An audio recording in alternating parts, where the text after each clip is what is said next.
Muy buenas noches, gracias por acompañarnos en Perspectiva, noche de viernes. Esperemos que lo estés pasando de forma cómoda con tu familia en este inicio de año que comienza muy movido. Usted sabe que desde septiembre pasado, desde la primera semana de septiembre, comenzó el proceso electoral en nuestro país. Comenzó también en Jalisco. Los mexicanos estamos llamados el próximo 1 de julio a las urnas para elegir presidente de la República, renovar todo el Senado, la Cámara de Diputados, el Congreso del Estado, las presidencias municipales. Es decir, estamos llamados a elegir a prácticamente toda la representación de nuestro país en materia política. Y en Jalisco en particular tenemos un contexto pues sumamente interesante de cara a los comicios de 2018. Por un lado, el fortalecimiento que hemos visto desde 2015 de una fuerza política que es Movimiento Ciudadano, que ha sido pues el gran triunfador de la elección de 2015 y que ha gobernado buena parte de la zona metropolitana de Guadalajara, pero con otro partido, con el Partido Revolucionario Institucional, que está en la gubernatura del estado a través del gobernador Aristóteles Sandoval. Y también hay que decir del crecimiento de otras alternativas políticas, como es el caso de Wikipolítica, Pedro Kumamoto y todo el proyecto que hay en torno a los candidatos independientes en Jalisco. Es decir, todo este cóctel constituye lo que será el panorama político de cara a la elección de 2018 en nuestra entidad. El miércoles pasado, el 3 de enero, comenzó la precampaña. ¿Qué significa la precampaña? Es un proceso, es un espacio de tiempo en donde los precandidatos de los distintos partidos políticos se pueden mandar mensajes con su militancia, pueden buscar los consensos necesarios para que en febrero, el 11 de febrero, puedan ser constituidos como los candidatos de sus distintos partidos políticos. La época de las precampañas tenía un sentido, llegó a tener un sentido en algún momento cuando, debido a la democratización, muchos mexicanos, muchos militantes, incluso los partidos políticos, estaban abiertos a que hubiera procesos internos en los partidos, es decir, que se presentaran 2 o 3 candidatos, que hubiera competencia interna y por lo tanto tuvieran que convencer a los ciudadanos. Sin embargo, después de eso, después de que vivimos una especie de euforia en materia de democratización de partidos, en su momento todos los partidos políticos intentaban renovar sus cargos a través de métodos de participación, a través de elecciones internas. Hemos vivido un retroceso clarísimo. Ahorita estamos en la época del dedazo, de la dedocracia, estamos en la época de las grandes decisiones de una sola persona en los partidos políticos. Si pensamos en quién decide en el PAN, pues sabemos que Ricardo Anaya decidió que él fuera candidato a la presidencia y decidió también todas las candidaturas más importantes en los estados. Si pensamos en Movimiento Ciudadano, pues automáticamente pensamos en Enrique Alfaro y la fuerza que tiene al interior del partido para definir las candidaturas. Y en el PRI, pues por supuesto, una alianza ahí entre el gobernador del estado, que define candidaturas a nivel local, pero también José Antonio Meade, el aspirante a la presidencia. Es decir, estamos hablando de distintos elementos y de algunas involuciones que han hecho o que han dificultado que se tomen acuerdos en materia de democratización de los partidos. Por lo tanto, hay que decirlo con todas sus letras, la precampaña es una tomadura de pelo. Diría yo que la precampaña es una simulación auténtica, es una simulación porque lo único que hacen los partidos políticos es comenzar la campaña con anticipación muchos meses antes, pero siempre pensando en que su mensaje no va dirigido a militantes y simpatizantes como ellos suelen decir, sino más bien que su mensaje siempre está dirigido a la generalidad y al ciudadano común y al elector que tiene que salir el 1 de julio. A pesar de esto, así comenzó la precampaña. Uno de los actores principales en Jalisco, por supuesto, que es el Partido Revolucionario Institucional, que, como decíamos, gobierna el estado, tiene presencia en muchos municipios del interior, gobierna en zona metropolitana el municipio de Tonalá, el municipio también del Salto. Y en días pasados, a finales de este año, tuvo su primer evento con quien ya es precandidato a la presidencia de la República del Partido Revolucionario Institucional. Quien vemos en campaña, por supuesto, quien vemos en la pantalla en este momento, José Antonio Meade. Tal vez usted lo recordará su nombre. José Antonio Meade viene desde el sexenio de Felipe Calderón, fue secretario de Hacienda con Felipe Calderón y con Enrique Peña Nieto ha sido secretario de Desarrollo Social, ha sido también canciller, es decir, secretario de Relaciones Exteriores y terminó en la Administración Pública Federal, siendo secretario de Hacienda con Enrique Peña Nieto durante estos últimos meses. El propio Peña Nieto tomó la decisión de que José Antonio Meade fuera el candidato a la presidencia, porque, como decíamos, está la precampaña, le tenemos que decir precandidato, pero al ser precandidato único, lo que hace esta simulación es solamente postergar lo que sabemos que va a pasar, la decisión de que José Antonio Meade sea el candidato del PRI a la presidencia de la República. Escuchamos algunas de las declaraciones de José Antonio Meade, comentamos eso y también su relación con el priismo jalisciense. Tengo la convicción que tenemos a la mano la posibilidad de cerrar la distancia entre el México que somos y el México que anhelamos. Quiero además asumir la voluntad de que la agenda que habré que realizar junto con la militancia de ser aceptado mi registro tendrá como objetivo escuchar, aprovechar las experiencias y compartir un diagnóstico de cómo estamos como país. Juntos, de aceptarme, habremos de recorrer todas las regiones y convivir con todos los cuadros, dirigencias, sectores, comités, estructura territorial, mujeres, jóvenes, grupos específicos, gobernantes, legisladores y organismos adherentes. Vengo aquí hoy también agradecido de la oportunidad de acreditar con trabajo el ejemplo que recibí de mis padres. Aquí está mi papá, a quien le agradezco que me acompañe. Ahí está un José Antonio Meade en una de sus primeras declaraciones ya como precandidato y por supuesto como el ungido, como el delfín de Enrique Peña Nieto para 2018, acentuando algunos de sus ejes principales del discurso. Hay que recordar que José Antonio Meade llega a la candidatura por dos cosas en particular. La primera, por su cercanía con Enrique Peña Nieto, se volvió alguien muy cercano a Enrique Peña Nieto, pero también muy cercano a Luis Videgaray Caso, quien también fue secretario de Hacienda, en este momento es canciller de la Administración Pública Federal, es decir, la cercanía que siempre tuvo con Enrique Peña Nieto y su compromiso, por supuesto, con todo el proyecto de reformas que impulsó el propio Enrique Peña Nieto como presidente de la República. Hay que recordar, Meade estuvo presente en las distintas discusiones e incluso estuvo a favor del gasolinazo y de ese tipo de decisiones que tomó la Administración Pública Federal en los meses anteriores. De la misma forma, acentúa su diferencia, al mismo tiempo que de alguna enfatiza esa cercanía con el presidente Enrique Peña Nieto, también acentúa su diferencia. Se dice, José Antonio Meade no es un militante del PRI, y no lo es, nunca se ha afiliado al Partido Revolucionario Institucional, y por lo tanto es un tecnócrata externo que no comparte las formas que tiene el Partido Revolucionario Institucional en muchos temas. Por lo tanto, es este candidato cercano al peñanietismo, al proyecto peñanietista, pero no necesariamente al PRI como partido político. Aquí vemos también imágenes el pasado 28 de diciembre, si no me falla la memoria, 27 o 28 de diciembre, en el Trasloma, que es un lugar de eventos muy caro que está en el sur de la ciudad, surponiente de la ciudad, ahí los clubes de Mariano Otero y López Mateos. Ahí estuvo José Antonio Meade con la militancia del PRI, también estuvo Miguel Castro como su precandidato a la gubernatura del estado. Meade también, como decíamos, ha tenido una influencia importante en el priismo jalisciense.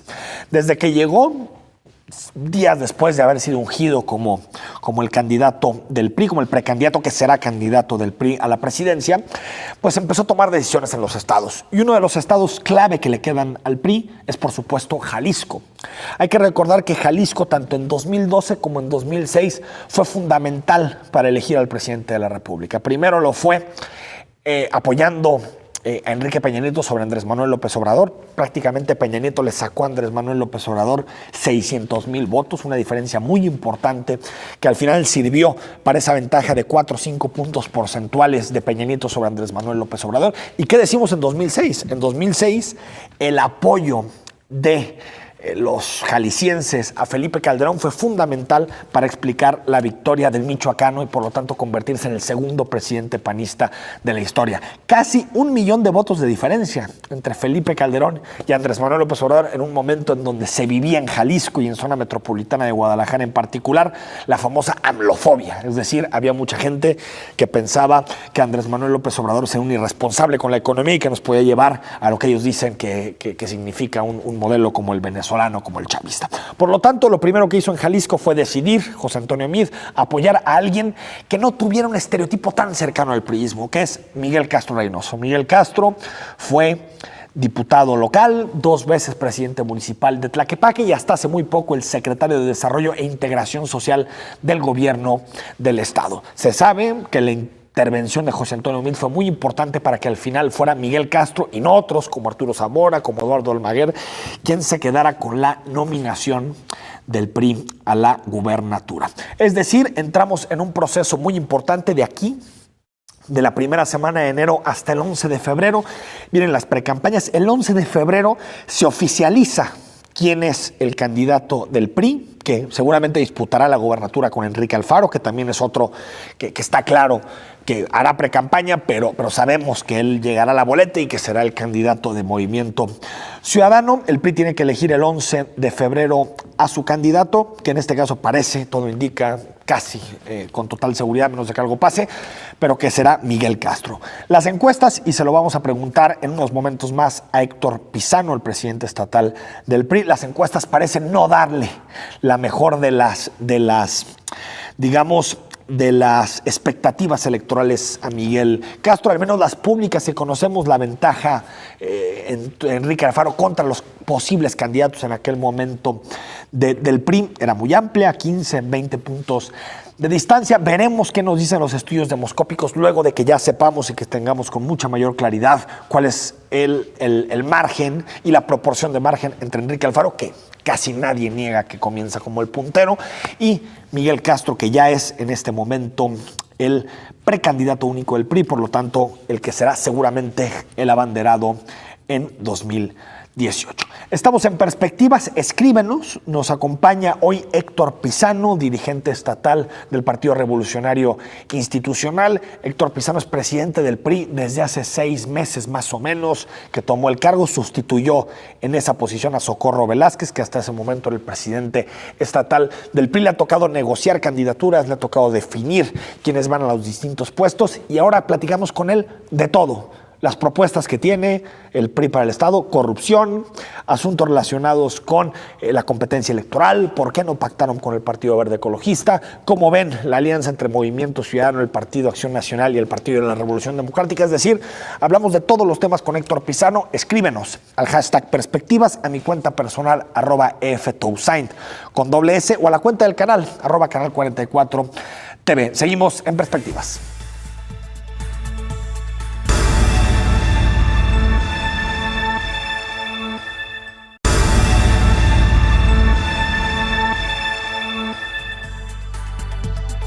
Estamos de regreso en Perspectivas esta noche. Saludamos a Héctor Pizano, presidente estatal del PRI. Héctor, ¿cómo estás? Muy bien, con el gusto saludarte y un placer como siempre estar aquí con todo tu equipo y sobre todo con tu amplio auditorio. Oye, feliz año antes de nada, porque pues, es la primera vez que me toca verte después del año. Primero, platícame cómo ves el comienzo del año, el inicio de la campaña, de la pre-campaña más bien estatal. Se decidió que fuera Miguel Castro el abanderado. En general, el panorama que ves en Jalisco. Bueno, afortunadamente se hace la elección de Miguel Castro para abanderar y llevar la estafeta de las candidaturas en Jalisco. Creo que el perfil es totalmente adecuado a las circunstancias que hoy se viven en Jalisco y en fin la política nacional. Un hombre con una trayectoria muy limpia, un hombre de familia, un hombre de resultados, un hombre que todos los procesos electorales que ha participado los ha ganado, pero muy importante, sin perder esa cercanía con la sociedad que lo identifica más con un ciudadano de la vida común y corriente que con un político, no obstante de su ya amplia trayectoria, donde ha sido 2 veces presidente municipal, diputado, líder del Congreso, a su vez secretario de Desarrollo Social, y bueno, hoy como nuestro precandidato a la gobernatura del Estado de Jalisco, creo que empezamos con el pie derecho. Y muy alineado al perfil también del candidato a la presidencia de la República, el precandidato José Antonio Meade. ¿Qué pasó en estos días, Héctor Pizano? Recuerdo que fue hace... Incluso por eso cancelamos la entrevista que teníamos aquí en Canal 44 en su momento, hace 2 o 3 semanas. Tú te fuiste a la Ciudad de México, estaba también allá Arturo Zamora, Eduardo Almaguer, Miguel Castro, José Antonio Meade, Aurelio Nuño, que es el coordinador de la campaña de José Antonio Meade. ¿Qué pasó en esa reunión? ¿Qué se dijeron y por qué decidieron que Miguel Castro era el oportuno? Primero que nada, se estuvieron analizando algunos perfiles que pudieran ser quienes encabezaran este proyecto para refrendar el resultado del 2012 en el 2018 en Jalisco por parte de nuestro partido, y en una reunión con todos los liderazgos de los sectores, organizaciones que conforman nuestro partido, importante expresión del liderazgo de las mujeres, de los jóvenes, en este caso la representación de quienes trabajan todos los días en el campo, en el sector agrario, en fin, y la dirigencia de nuestro partido con nuestro precandidato y el hoy coordinador de su campaña, de su precampaña, Aurelio Nuño, se hizo una serie de reflexiones sobre qué es lo que se esperaba y se veía en la circunstancia política que vivía Jalisco, y bueno, una determinación muy importante, creo que realmente interpretando el sentir de lo que la mayoría, por ejemplo, de los militantes y simpatizantes priistas teníamos, se encabeza este proyecto por parte de Miguel. Y insisto, además se ve en este proyecto no solo la posibilidad de seguir con un rumbo que nosotros sostenemos que ha sido de beneficio para la entidad, porque cuando nosotros llegamos en el 2012 al gobierno del Estado de Jalisco, recordarás, pues Jalisco estaba situado en el 16º lugar de competitividad, y hoy afortunadamente, gracias al esfuerzo de una serie de sectores y de articulaciones de empresarios, académicos, trabajadores, instituciones de todo tipo, ONGs, y el propio gobierno como ese vinculador de esfuerzos, pues hemos logrado remontar, ya hasta en los primeros 5 lugares. Creo que esa ruta ha sido muy difícil para todos, pero satisfactoria en sus logros, y hoy necesitamos un perfil que entienda esta visión y que pueda continuar con ese proyecto y tal vez mejorar en la propuesta para que los ciudadanos se vean identificados en este proyecto. Yo creo que Miguel Castro es una persona muy cercana a la sociedad, con quien se identifica sobre todo por 2 características que buscan los ciudadanos: una trayectoria marcada por la honestidad, con resultados, y un hombre de familia. Creo que esos ingredientes van a ser fundamentales en la valoración que haga nuestra sociedad de quién quiere que lleve las riendas del Estado de Jalisco a partir del 2018. Ahora, ¿quién toma la decisión? ¿Quién dice? Es Miguel Castro. Es una decisión en conjunto, tomando la opinión del liderazgo. Pero José Antonio Meade seguro del liderazgo tiene la preponderancia primero en de la entidad, que la opinión del señor gobernador siempre es muy importante, Jorge Aristóteles, porque no solo recupera la confianza de los jaliscienses para llegar a Jalisco, sino ha hecho un gobierno exitoso, conoce muy bien a quienes hemos estado trabajando con él y las circunstancias. Tú sabes que es una persona de una participación muy activa con su militancia en el tema partidista y con su interrelación con los actores que toman decisiones, como es el caso del candidato Pepe Meade y Aurelio Nuño, con quienes mantiene una relación muy cercana.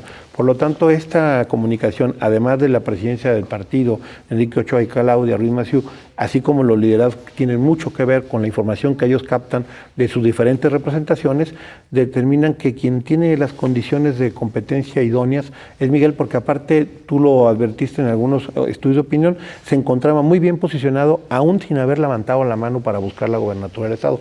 Circunstancia muy importante, interesante, que una persona aparezca en los estudios de opinión posicionado para un escaño que no había buscado, pero además con muy pocos negativos, que es una circunstancia muy valiosa en términos electorales, y tú lo sabes. Ahora, Héctor Pizano, en ese mismo sentido, estamos en el debate sobre los procesos internos y cómo hemos pasado, ya hay de autodedazos, ya hay dedazos, ya tenemos de todo en este ecosistema político, pero este es un dedazo, la elección de Miguel Castro. Es decir, no hay un proceso interno en el partido. Ustedes pueden decir, es que hablamos con los sectores, organizaciones, pero al final, ¿quién toma la decisión? Se abre una convocatoria, Enrique, entiendo tu punto de vista, pero se abre una convocatoria para efecto de que quienes en su momento habíamos levantado la mano, habíamos manifestado nuestra aspiración, podamos inscribirnos en tal día, el día 13 de diciembre particularmente, para poder contender. Recordarás, algunos días antes, tu servidor menciona que yo me retiro de la contienda, las circunstancias no se daban, y menos con la representación que tenía hasta ese momento. Moderador del debate. Y además, recordarás que también el propio senador, que había dicho que lo estaba considerando, también manifiesta que declina y quedaban al final de cuentas Eduardo Almaguer y Miguel Castro, que al final los dos son las piezas fundamentales en este momento que están en una contienda interna. Miguel ya definido como candidato único porque nadie más asume esa inscripción, y Eduardo Almaguer, que al final se inscribe por Guadalajara, que bueno, al final de cuentas resulta ser un espacio muy importante que hoy en día todavía está en un proceso de contienda porque hay un aspirante más registrado, con todo nuestro respeto, nuestra compañera diputada y expresidenta o presidenta con licencia del partido. Y bueno, importante es para nosotros presentar esas dos figuras de relevancia en la política local, porque recordás en el caso de Eduardo Almaguer, que es el presidente del PRI Guadalajara cuando recuperamos Guadalajara, y es el presidente del Comité Directivo Estatal cuando recuperamos el Estado de Jalisco. Luego entonces la trayectoria política, la militancia y el arraigo, particularmente en la ciudad de Guadalajara, es sobresaliente, y por eso creo que esta combinación puede ser muy importante. Decías, Miguel Castro tiene dos elementos. Uno, su trayectoria limpia y con resultados. Eso decías, una parte. Y segundo, un hombre de familia. Voy a dejar esto de lado, el segundo, hombre de familia, porque a mí no me parece una característica muy importante para ser un candidato, pero seguro alguien lo tomará en cuenta. En el caso de la trayectoria de resultados, ¿qué resultados tuvo Miguel Castro? Pasó por Tlaquepaque, pasó por el Congreso del Estado, por la Secretaría de Desarrollo e Integración Social. Si tú tuvieras que priorizarlos y decir, estos son los resultados de Miguel Castro, ¿cuáles serían? Primero que nada, en su paso por la presidencia municipal de Tlaquepaque, creo que pocos personajes tienen la oportunidad de, más allá de un proceso manipulado, amañado y una farsa como son la ratificación de mandato, él tuvo la oportunidad de someterse a una nueva elección donde la ciudadanía de Tlaquepaque, conociendo su forma de gobernar, su forma de trabajar, le refrenda la confianza y llega a ganar una vez más el municipio de Tlaquepaque, circunstancia importante a valorar, y sobre todo que sí le cambia el rostro a Tlaquepaque, volviendo una entidad un poco menos distante y con desequilibrios como en su momento eran marcados en unas regiones y zonas, pone a Tlaquepaque como un municipio importante de la ciudad, en la zona metropolitana, con un desarrollo más allá del tema artesanal, tema de turismo, sino además empieza a desarrollar partes económicas e industriales importantes que trascienden y que marcan el paso de Miguel por Tlaquepaque. Después llega al Congreso local y es parte fundamental de la transformación que nosotros hemos planteado en Jalisco, y esto es decir, las reformas que le cambiaron el rostro a la Administración Pública Estatal, desde promover esta Secretaría de Innovación, que es icono a nivel nacional y que, por cierto, ha desarrollado de una forma muy importante el potencial de esta urbe, en este caso la zona metropolitana y de Jalisco, para volverse como la segunda opción del denominado Silicon Valley, y que nos ha generado no solo el tema de ciudad creativa, se ha venido detonando un valor agregado donde le puedes generar a los jóvenes, sobre todo, una opción diferente para tener un ingreso realmente importante y desarrollar una tecnología que nos puede situar a la vanguardia, no solo a nivel nacional e internacional, y que ya se está logrando. Eso fue una apuesta que se hizo desde el Congreso, una transformación del poder público, transformar las secretarías que tenían que ver con el desarrollo urbano y mejoramiento territorial, el tema particular de movilidad, donde creamos una ley de movilidad que le da paso al proyecto de infraestructura más importante de este sexenio, que es la línea 3, que no se hubiera dado si no hubiera la ley de movilidad, que generara el reordenamiento de rutas y lo que estamos por consolidar, que es la ruta empresa, con movilidad, que tiene que ver con el peatón, el tema de Mi Bici, Salvando Vidas, es un programa que impulsó y logró Miguel Castro, que ha salvado bastantes vidas. El gobernador. Pues Miguel Castro tuvo que hacer las adecuaciones y tuvo que votarse. No, porque me refiero, porque en el caso del Congreso tú eras su compañero de bancada. Claro. Pues, Miguel Castro deterioró tanto su relación con el mismo PRI que tuvo que dejar la coordinación. Al final, importante resulta que en su coordinación y en su paso en esta legislatura se lograron la consolidación de una serie de reformas que hoy estamos viendo resultados, y que también hay que decirlo con todas sus letras, algo que la sociedad le reconoce, introdujo un ingrediente importantísimo en el Congreso local: transparencia y austeridad. Pero no me niegas que hubo ese deterioro de la relación de Miguel Castro con por esta ruta de pelear un reclamo ciudadano, de quitar privilegios a una clase política bastante favorecida como son los diputados. Él en su momento logra una gestión para eliminar las casas de enlace, que en su momento se destina el recurso a un fideicomiso para poder dejar a la siguiente administración la posibilidad de liquidar laudos y serie de deudas, que bueno, lamento que en esta legislatura ya no hayan decidido seguir con esa ruta, porque ya no hay casas de enlace, pero el dinero sigue gastando, no sabemos dónde. En el caso de Tlaquepaque, muchos especulan, quien estaba atrás de Castro eran los Barba. quienes gobernaban Tlaquepaque en realidad eran los Barba y simplemente pusieron a un cercano al frente del ayuntamiento. Un grupo político muy importante y trascendente, en el cual hoy, por cierto, el precandidato a la alcaldía de Tlaquepaque es Alfredo Barba, quien ha generado una importante infraestructura y estructura para trabajo político, que desde entonces, con Miguel a la cabeza, lograron 2 veces ganar Tlaquepaque. Es decir, una alianza bastante fructífera para ambas partes. Pero un poder fáctico, ¿no? Un político diferente que supo articular con este poder real de Tlaquepaque, llegar a Tlaquepaque y gobernar para los tlaquepaquenses de una forma que ha sido reconocida porque volvió a triunfar la segunda vez que se postuló. Pero sí son un poder fáctico. Sí, es decir, que tratan de controlar, aunque no se presenten muchas veces a las elecciones. Pero Miguel, al final de cuentas, demostró que tiene la habilidad para poder gobernar, sabiendo interpretar y conciliar los legítimos intereses de quienes cohabitan en Tlaquepaque, y que hizo de esa alianza y de esa habilidad un beneficio para los habitantes de ese municipio. Estamos con Héctor Pizano, líder de los priistas en Jalisco. Escríbenos, #perspectivas, @canal 44 TV o a mi cuenta personal, @EFTousain con doble S, o si quieres a la cuenta Héctor Pizano. ¿Cuál es, Héctor? Pizano. @Pizano, también si le quieres escribir en Twitter al presidente estatal del PRI. Vamos al corte y regresamos para seguir platicando con él.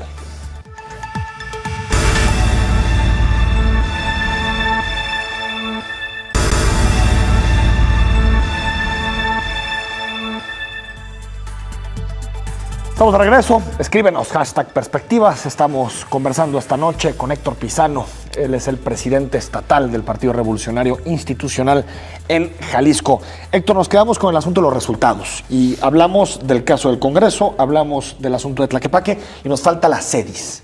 ¿Cuáles son esos resultados de los que hablabas? Bueno, trascendental su paso por desarrollo social, porque resulta que si algo puede hoy Jalisco enorgullecerse o plantear hacia la República, es que es el Estado que a más mexicanos ha podido sacar de la denominada pobreza extrema, claro, con una gran agenda pendiente, pero más de 492,000 jaliscienses que están en una situación bastante vulnerable mejoraron en este periodo en el que, por cierto, Miguel encabezó estos procesos al frente de esta Secretaría de Seguridad Social, aparte implementando prácticas importantes de participación social, como es este ejercicio Vamos Juntos, de una integración de las diferentes secretarías de un gobierno para beneficio de una comunidad con circunstancias de marginación o abandono, además de llevar los presupuestos participativos muy importantes a zonas tan abandonadas durante muchos años como es la zona norte, donde realmente han ido transformando la realidad y la vida de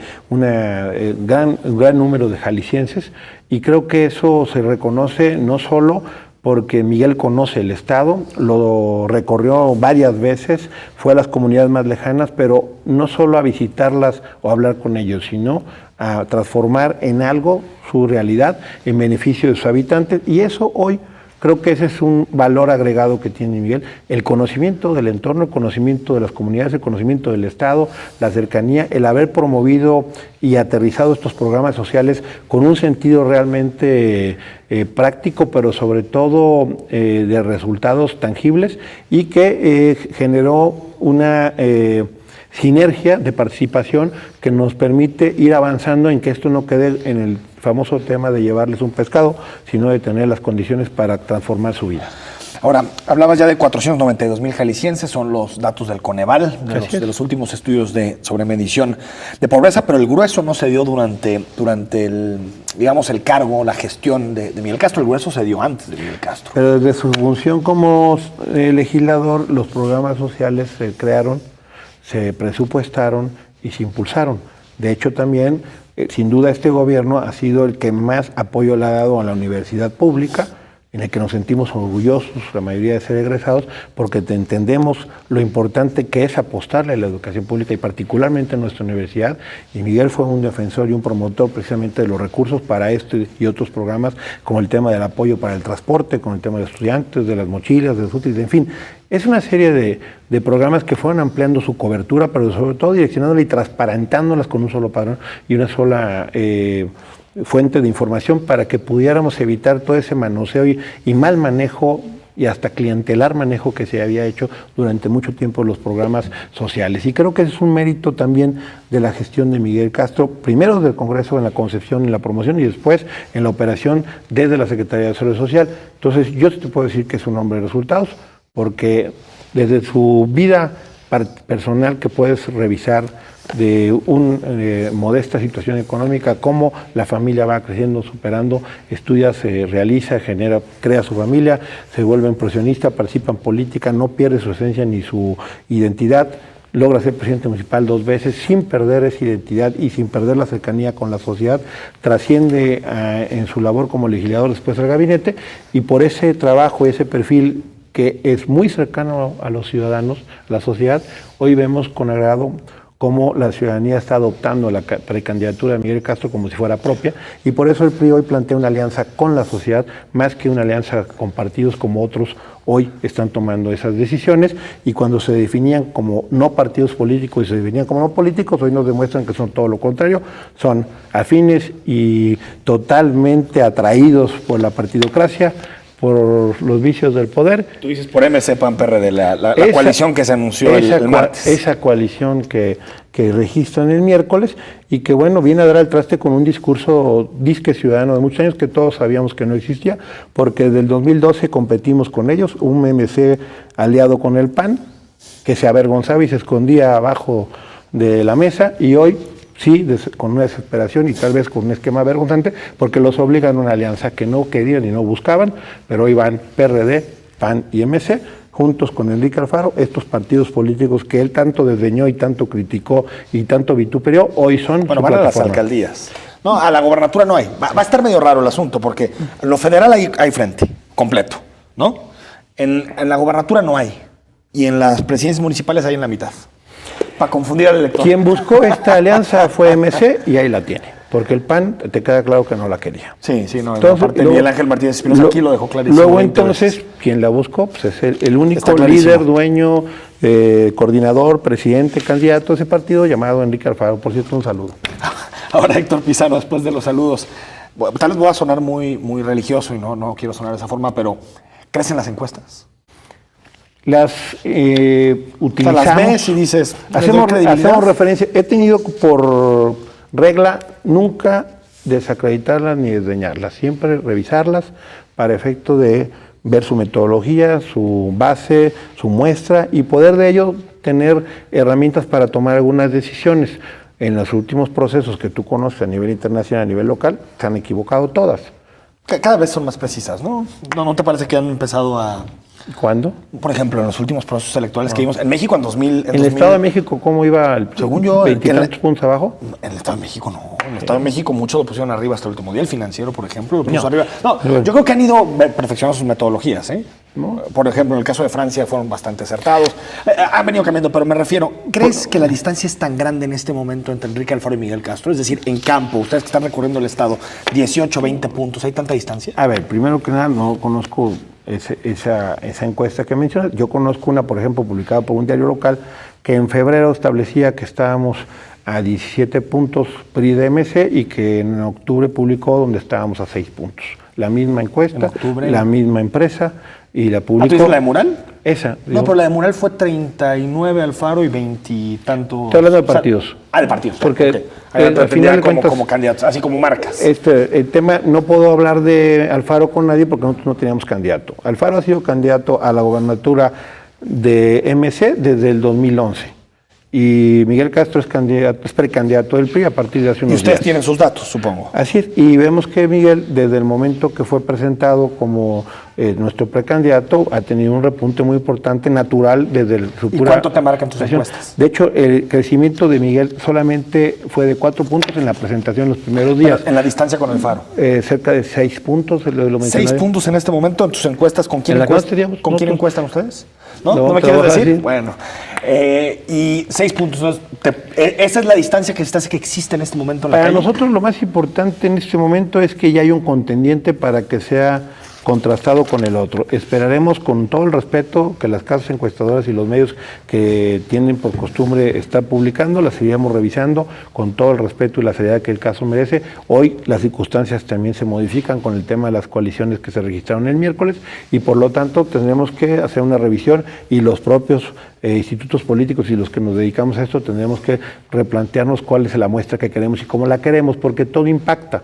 Al final puede impactar en forma positiva y negativa. Yo te decía que contrasta totalmente el mensaje y el discurso de Movimiento Ciudadano, quien se asumía para empezar como que no era un partido político, con hoy la búsqueda de la alianza de los partidos. Por cierto, un partido al que le dijeron de todo y que hoy es su principal aliado, ¿no? Ahora, hablando de alianzas, ¿qué pasó con el Verde? ¿Por qué al final no se coaligaron? A nivel nacional sí, a nivel local no. Aquí recordarás que ya había una determinación previa, nosotros lo llevamos a la Comisión Política Permanente, vimos que no había condiciones y circunstancias porque al final nosotros veíamos en los municipios y en la participación política de nuestra militancia que veían que eran espacios que les eran arrebatados ante una probable no rentabilidad electoral como fue en el 2015. Eso es un tema que se mide en cuanto a lo que te puede dar y lo que no te puede dar al interior. Y lo que decidimos, y no es discurso, era vamos a generar una alianza con la sociedad más que con otros partidos, que por cierto, como todos, tenemos positivos y negativos. Pero entonces, con el Verde, la valoración que hicieron es el Verde no nos da electoralmente. No nos daba lo que nosotros buscábamos en términos de lo que nos podría tal vez arrebatar en algunas aspiraciones de militantes, simpatizantes que se ven identificados en una propuesta de nuestro partido y que por lo tanto era sano en este momento ir a una contienda solos. Estuvimos analizando dos casos concretos, Partido Nueva Alianza, con quien tuvimos una alianza exitosa en el 2009, con el Partido Verde, con quien tuvimos una alianza exitosa en el 2012, en el 2015 no lo fue tanto y tal vez generó algún tipo de desacuerdo o desencuentro. El propio dirigente estatal lo estuvo mencionando por todos lados que no quería saber de una alianza con el PRI. Y obviamente también eso le generaba pues un descontento y una animadversión de alguna militancia. Dice que ustedes no le cumplieron. Es decir, que habían quedado con algunos puestos en la administración pública, algunos acuerdos en el Congreso y que ustedes no le cumplieron al Partido Verde. Que sabemos cómo se maneja el Partido Verde, es un consejo de administración que va por las suyas. Habría que preguntarle a mi amigo Enrique Auri qué fue lo que le quedó mal que lo diga con nombre y apellido. Dijo, por ejemplo, la Semadet en su momento. No conozco. ¿Tiene el delegado a la Semarnat? Todavía a la fecha. Porque a nivel nacional sí hay acuerdo. Y además pues tenemos una excelente funcionaria, por cierto, académica de esta casa de estudios, que ha demostrado con creces que ha transformado la política medioambiental. De hecho, la política medioambiental ha sido trascendente en Jalisco gracias al impulso y la visión de Jorge Aristóteles Sandoval y de su secretaría, que ha trascendido hasta nivel internacional. ¿Y no temes, Héctor Pizano, que esos 3, 4, 5 puntitos puedan hacer la diferencia? ¿Y que eso esté haciendo MC, por ejemplo, diciendo vamos con PAN, PRD por si nos faltan 2, 3 puntitos? No, me queda claro lo que está haciendo MC, está buscando todos los puntos posibles a través de su alianza con los partidos políticos. Nosotros vamos a buscar a través de una agenda, compromisos y propuestas que la sociedad vean en este partido quien pueda seguir llevando a este Jalisco a seguir siendo el principal productor de alimentos en el país, a seguir generando el mayor número de empleos, a bajar la tasa de desempleo, a generar inversiones que sigan llegando y dándole un mejor estatus de vida a los jaliscienses. Le vamos a apostar a que con un perfil que ha realizado cosas importantes con gran sensibilidad y cercanía a la sociedad, con propuestas y una agenda concreta de compromisos ante la ciudadanía, volvamos a tener su confianza en el 2018 como la obtuvimos en el 2012, porque aparte, el 97% de los compromisos de campaña que hizo nuestro candidato Jorge Aristóteles en 2012 los hemos cumplido. Es decir, podemos recoger la palabra empeñada con los jaliscienses en su momento para volver a generar un compromiso, porque lo hemos hecho con responsabilidad, con sensibilidad, pero sobre todo entendiendo que hay una agenda pendiente que cubrir en varios temas a los ciudadanos, a los jaliscienses, y que tenemos hoy los instrumentos, la capacidad y la propuesta para hacerlo. Donde no ha cumplido el gobernador es en seguridad. ¿Estás de acuerdo, Héctor Pizano? Desde luego es una agenda pendiente a la que le hemos apostado ciertos esquemas de transformación. Hoy le apostamos con un sistema anticorrupción que tiene mucho que ver con esto para efecto de buscar con la participación de la sociedad tener esa cercanía y confianza que nos permita avanzar para poder combatir la impunidad de la corrupción como parte fundamental. Le hemos apostado a que el Poder Judicial vaya fortaleciéndose y en su momento en una depuración de la mano de los funcionarios del Poder Judicial que nos permita avanzar. A la prevención le hemos apostado, al tema de la educación le hemos apostado. Hoy hay una mejor educación en Jalisco, una educación con calidad, apostando en escuelas de tiempo completo, cambiando instalaciones que eran totalmente inadecuadas para escuelas que sí tengan los elementos para poder apostar a ese proceso. Y por eso era importante lo que señalaba en el tema de Miguel, un hombre de familia, porque la familia es la célula fundamental de la sociedad, y creo que en esto Miguel tiene un claro compromiso con sus 3 hijas, señora, y como siendo una persona que se ha venido desde abajo forjando en la cultura del esfuerzo, que lo que una familia construye con tanto esfuerzo no puede ser despojado por la ignorancia, la omisión o la negligencia de una autoridad, llámese municipal, estatal o federal. ¿Se equivocaron con la Fiscalía como proyecto? No, yo fui uno de los partes fundamentales del impulso de esta Fiscalía. Creíamos que era necesario tener un instrumento de ese tamaño para poder enfrentar a un crimen debidamente. Pero viendo las cosas, pues yo sé que de pronto puede ser injusto decir, bueno, ves el partido, pierdes 2-0 y ya dices, no paré bien al equipo, pero viéndolo en retrospectiva, ¿el modelo no era el adecuado? Para mí el modelo funciona, es un tema de articulación de esfuerzos, de recursos. Creo que la Fiscalía con todos sus instrumentos es la herramienta que requerimos, pero le debemos de apostar más a prevención. El sistema que reformamos de justicia nueva penal le faltan una serie de ingredientes para que funcione en temas de capacitación, en temas de recursos humanos, para efecto de que podamos trascender y que la gente, nuestros ciudadanos se sientan seguros y sobre todo confíen en el sistema, porque hoy le apostamos a este esquema de la presunción de inocencia como por primera vez un presupuesto constitucional que se cumple, pero vemos la impotencia de ver que alguien que está en un momento detenido sale, porque este sistema te permite estar fuera mientras que no te demuestran la culpabilidad. No es el sistema, es la gente que lo implementa. Vas a salir ahora como Salvador Caro echándole la culpa al sistema. Déjame el corte y me respondes, ¿te parece? Claro. Estamos en perspectiva, nos quedan 10 minutos más con Héctor Pizarro.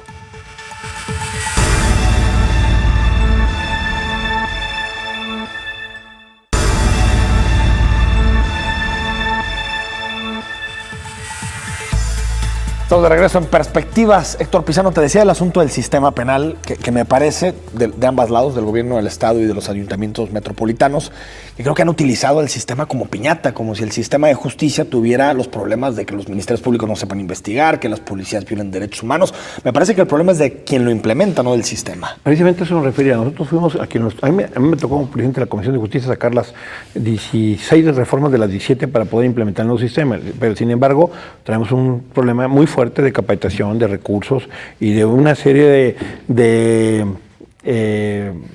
trabajos adicionales que le pones al policía común y corriente, que al final de cuentas, la verdad, los ha superado. Emilio se hizo guaje 6 años con este. Solamente sacó una ley de extinción de dominio de todas las que tenía que sacar, y por cierto la tuvimos que modificar. Una ley, por cierto, en desuso, porque no la hemos implementado para sacarle realmente el provecho que se busca, que es atacar en el bolsillo a quienes hacen de toda la actividad criminal esto un gran negocio. Entonces, insisto, yo creo que el sistema puede funcionar. Requerimos una serie de compromisos en el tema de capacitación, y lo más importante, Enrique, es que yo hago votos y un llamado para que no hagamos de la seguridad una agenda política. Es un tema bastante delicado que exige un compromiso de los partidos y los candidatos para que le abonemos en el cómo sí y no hagamos de esto una agenda. ¿Y no crees que un buen paso sería comprometerse a no poner políticos en áreas de seguridad? Se llamen Salvador Caro, se llamen Eduardo Almaguer, como sea. Particularmente hay que respetar la carrera que se va generando en un área tan difícil y tan problemática como ella, y por ello señalar que más allá del tema de los personajes que merecen todo mi respeto como Chava o Lalo, creo que lo más importante aquí es que ojalá en este proceso electoral dejemos el tema de la seguridad como una propuesta a perfeccionarse, a abonarle y a hacer compromisos para que todos aportemos las mejores ideas y las mejores acciones para que se pueda consolidar y que los ciudadanos reciban de parte de la clase política en este momento, de quienes tenemos una responsabilidad en cualquier ámbito, las mejores ideas, las mejores intenciones y sobre todo las mejores acciones para dar resultados en seguridad, que es lo que los ciudadanos exigen, ya no demandan, exigen, y vamos tarde. Pero sí, sería muy lamentable que hagamos de la seguridad una agenda política, porque ahí nos estamos llevando a la ciudadanía entre las patas y creo que sería la parte más cuestionable de un ejercicio político. Que se debatan propuestas. Elevamos el debate de cómo vamos a llevar a Jalisco al nivel que le corresponde, la infraestructura que hace falta a Jalisco, los compromisos, donde si vamos a sacar las manos del tema de la Fiscalía, vamos a una Fiscalía General totalmente autónoma de 8 años, que para mí creo que es una gran respuesta a una necesidad urgente de confianza de la ciudadanía. Si vamos a ir a hacer compromisos claros y contundentes en el tema de combate a la corrupción, más allá de crear sistemas y fiscalías, sino los instrumentos para poder combatir y acotar a quienes hoy podemos tener un acceso a tal o cual recurso que es público, y sobre todo el tema de la transparencia al MILS. Todo a favor de la transparencia, nada a favor de generar y conservar privilegios. Ya hemos abordado contigo el tema del presupuesto de los partidos políticos, se dio un paso importante, pero desde luego debemos eliminar el presupuesto público a los partidos políticos, debemos de revisar el tema de las campañas y debemos de hacer una serie de esfuerzos y de determinaciones de manera urgente para que la sociedad vea que hay correspondencia y que hay acuse de recibido de demandas que no son de hoy, llevan años.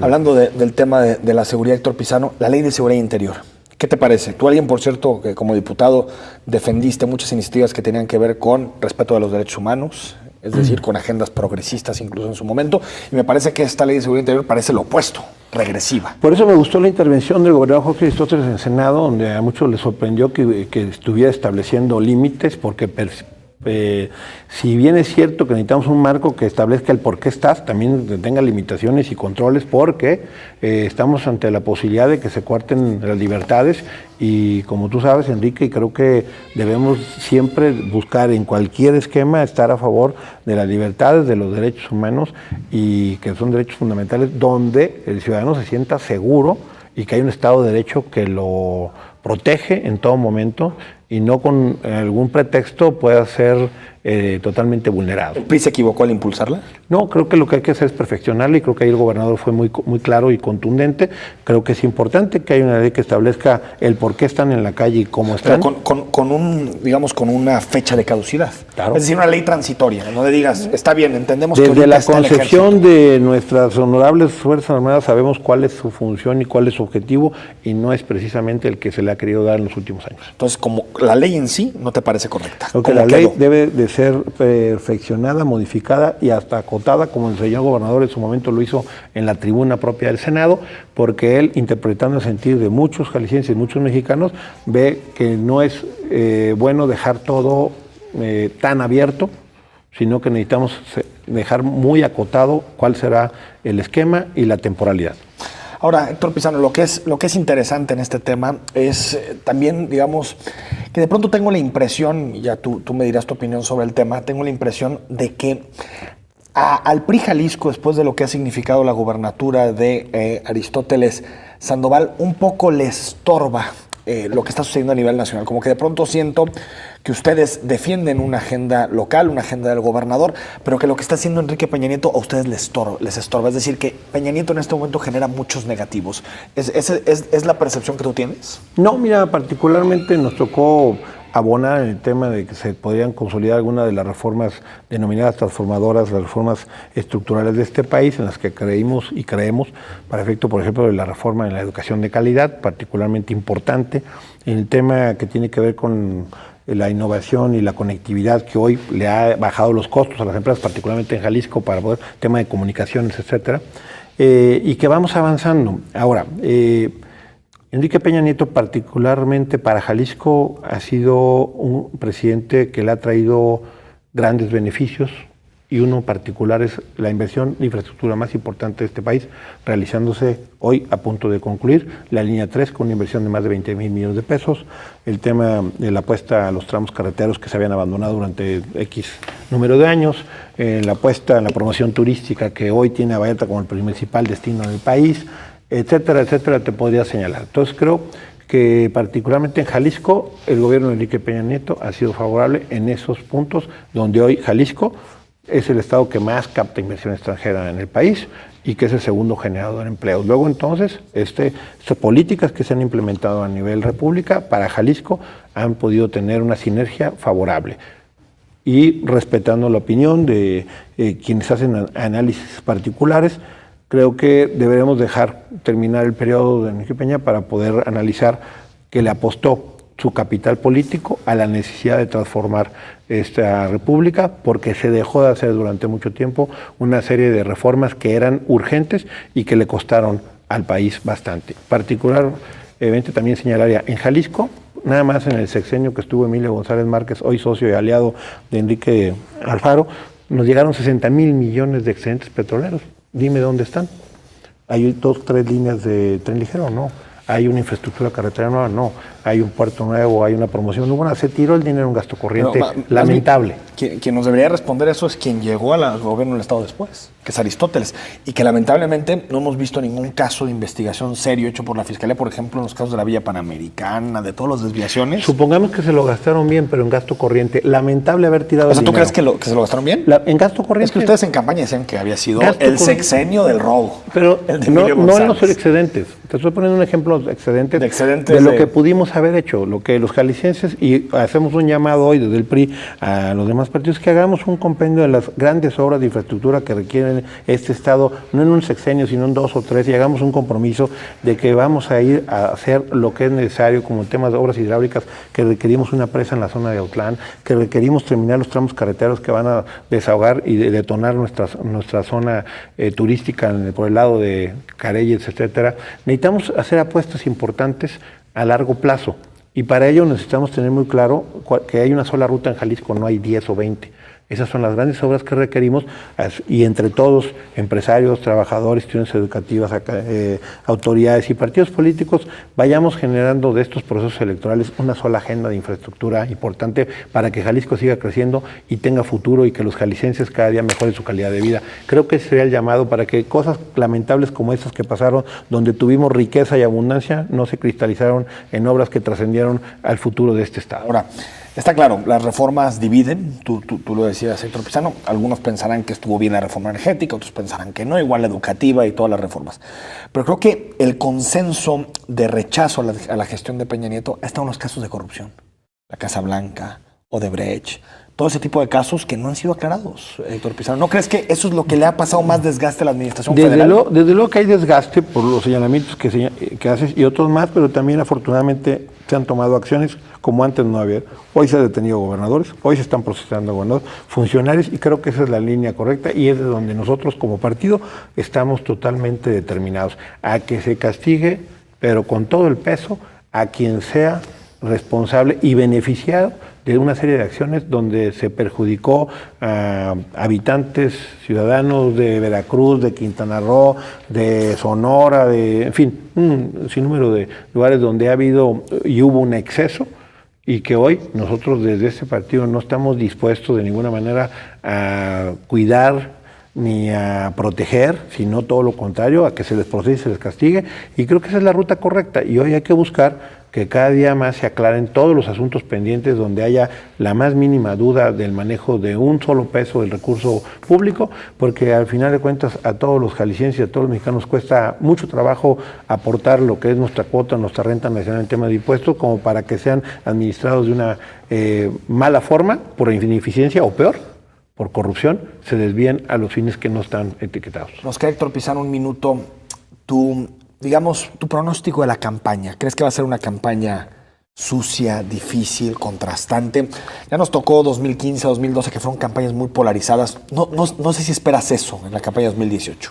Yo te acabo de plantear lo que desde el PRI estaremos ofertando. Una campaña de propuestas, de compromisos y sobre todo de comunicación con mucha cercanía a la sociedad, a quien le queremos generar la confianza y certeza de que lo que hoy le planteamos será lo que mañana realizaremos como representación, como gobierno, como lo hicimos a partir de 2012, cuando obtuvimos el voto favorable para que Jorge Aristóteles gobernara este Estado, y hoy, afortunadamente, este Estado está en una mejor situación de lo que lo encontramos, pero Jalisco merece mucho más, y por ello creemos que hoy, con Miguel Castro como nuestro precandidato, esperando que a partir del 11 de febrero ya sea candidato, estaremos en los tiempos planteándole a la ciudadanía una gran agenda por Jalisco con compromisos concretos y con acciones muy puntuales que nos permitan poder ser evaluados paso por paso, y que el ciudadano hoy